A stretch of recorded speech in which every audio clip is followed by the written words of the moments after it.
Number one is admitting you have a problem. I know it's a fucking cliche and it's the first thing that you're gonna hear if you ever go to an AA meeting, but actually coming to terms with the fact that you do have an issue is a pretty big deal. And then once you do that, it will then allow you to start the process of doing all the shit that you need to do to get it under control. Number two is letting go of anything that acts as an enabler. Now, this can be partners, friends, people that you have in your life, like, you know, basically like drinking buddies, people that you use with. Anything that doesn't serve you in your purpose to stay sober and get sober, and anything that doesn't support you, you need to fucking walk away, okay? Because as much as you may care about these people, like, your sobriety and your safety is the most important thing, and you always have to prioritize that above anything else. Number three is acknowledging that being sober is going to mean that your life will change. Like, your life as it is now, in the state it's in, is going to have to start being turned upside down, because you can no longer kind of carry on down the path that you're on.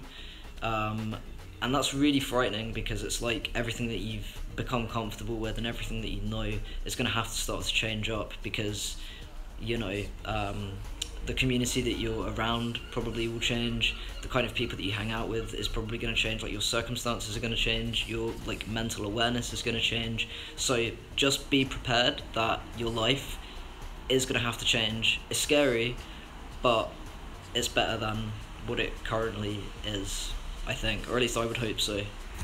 Oh my god, number four I actually didn't even talk about. Apparently I'm just avoiding it, so I've had to re-record this. Number four is preparing for being alone / being lonely. When you stop drinking and you stop using, you're gonna feel completely alone and isolated. It's gonna be really scary. The friendship groups that you had before, you're probably gonna be walking away from, so you know, it's really a case of trying to feel at peace with yourself now that you don't have that thing that you've kind of been running to the whole time. It is lonely, and you're gonna feel alone. You're not gonna feel that way forever. It's really just about trying to be comfortable with the feelings of being alone, just temporarily. You know, you're gonna be going through loads and loads of changes, so try and be kind to yourself and try and become comfortable in, you know, as your sober self, because those feelings of loneliness, they might be around for a bit, but they will pass. Number five is super fun, coming to terms with trauma. Yeah, like drinking loads and taking drugs and becoming reliant on them and using them to mask pain is basically dealing with some kind of trauma stuff. Doesn't have to be like a big thing, it can be, I don't know, something that's just like there that you're trying to suppress. But yeah, you're gonna have to kind of come to terms with your pain and own it and look after it and nurture it in ways which aren't destructive and are going to damage you. So yeah, coming to terms with trauma is a big one. Number six, taking responsibility / apologising. You don't have to worry about that right now, but at some point, like when you're feeling better and you're able to kind of look over everything that's kind of been going on for you, it's going to give you the opportunity to look back at past actions, take responsibility, and subsequently own up to your shit and apologise to the people who you need to apologise for. And don't forget that you're doing it because you know that you owe them that. They don't owe you anything in return, it's just something that you need to do for yourself and also for the people that you've potentially hurt while drinking or using. Number seven, learn to like yourself again. You know, do you remember that time when you were a kid where you actually thought you were pretty cool and you know you were having quite a nice time before you had like a load of self-hatred and just thinking that your life is not worth a fucking thing? You need to try and get back to that point because that person in there that you really, really like is still there. It's just a case of letting yourself like yourself again. And it might take a while. I think it took me about, I don't know, 6 years to be into myself again, but you will have that and you fucking deserve it, so that's kind of a nice one, but it might take some time. Number 8 is kind of in a similar vein. It's believing that you deserve to be happy. This is a huge deal because all the time I was drinking, I didn't actually believe that I deserved any kind of happiness, any kind of love, any kind of validation from anyone. So that kind of gave me the excuse to keep going back to drinking, because that was the only thing that seemed to be there for me.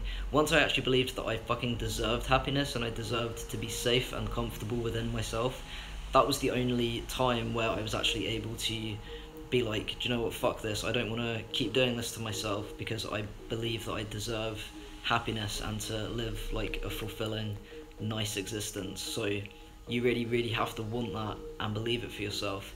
And even if you don't feel like it now, please keep going, because eventually you will. I don't know why I'm pointing. Number 9, allow yourself to be scared shitless. Getting sober is really fucking scary. Like, it sounds like, oh great, you know, I'm sober now, but the problem is you have to all of a sudden deal with all of this stuff that you've been avoiding for God knows how long by, you know, drinking through it and suppressing all those emotions, and that is absolutely fucking terrifying. To not have that thing that you've been going back to cope is really scary, and I think that's why a lot of people don't manage it, you know, and it's always really tempting to kind of go back to that thing that, you know, helped make you feel like. So yeah, like, allow yourself to be scared, because you need to be scared, because you need to get through that and know that you're gonna be okay at the end of it, even though, yeah, it's really fucking scary, but you're gonna be fine, I promise. And finally, number 10 is don't use or drink again, ever. Like, that is it now.